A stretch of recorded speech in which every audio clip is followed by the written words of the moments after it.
The year is 800 CE. In the far north of Europe, where icy seas meet jagged cliffs, a new chapter of human history is stirring. The Viking Age is about to begin.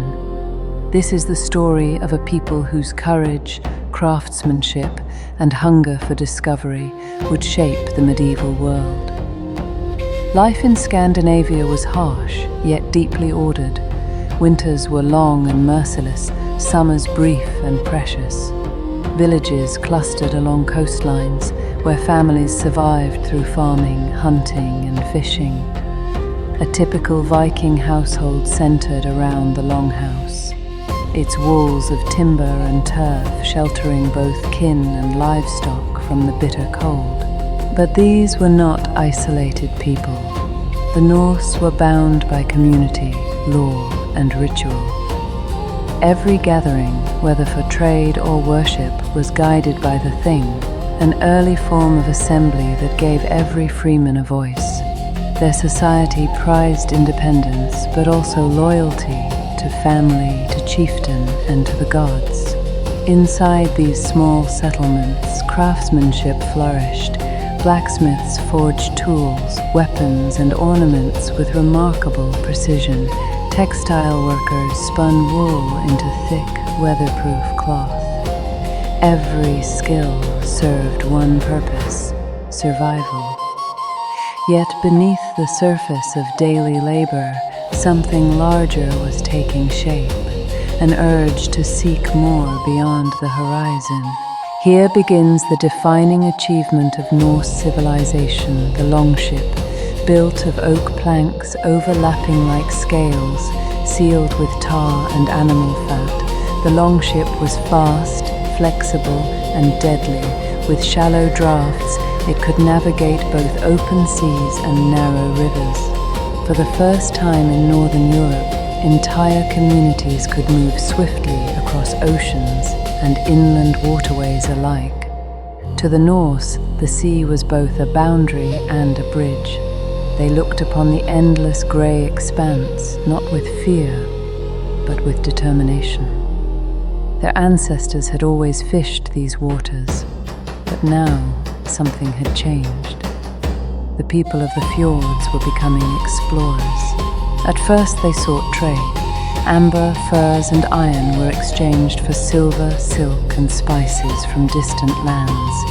Yet trade was often shadowed by opportunity for conquest. Across the North Sea lay the wealthy monasteries of Britain and Ireland, unguarded and full of gold.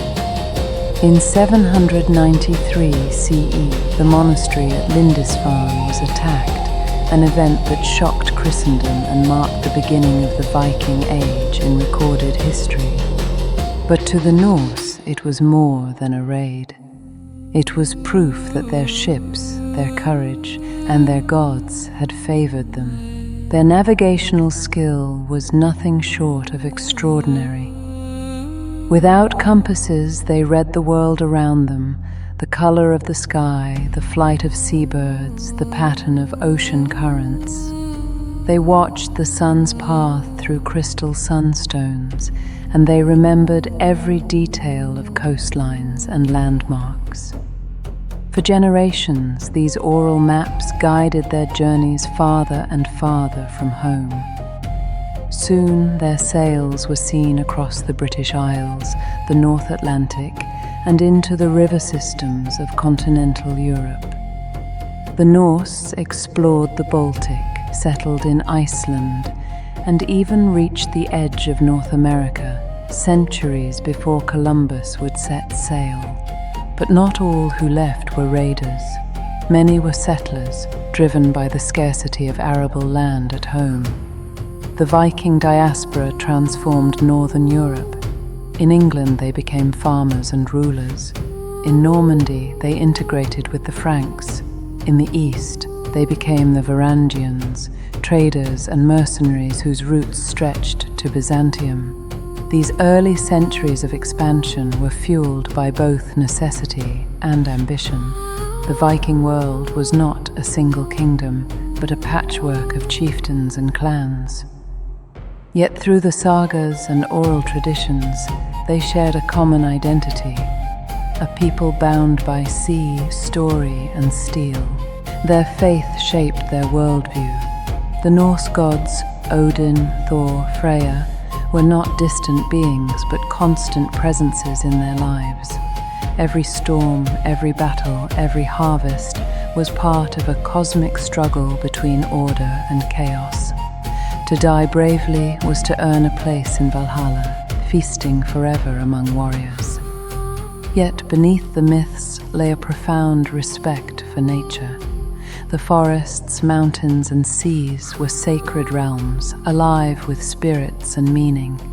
For the Vikings, the world was not conquered. It was navigated, negotiated, and revered. By the end of the 9th century, the Norse had become more than warriors. They were explorers, farmers, poets, and craftsmen.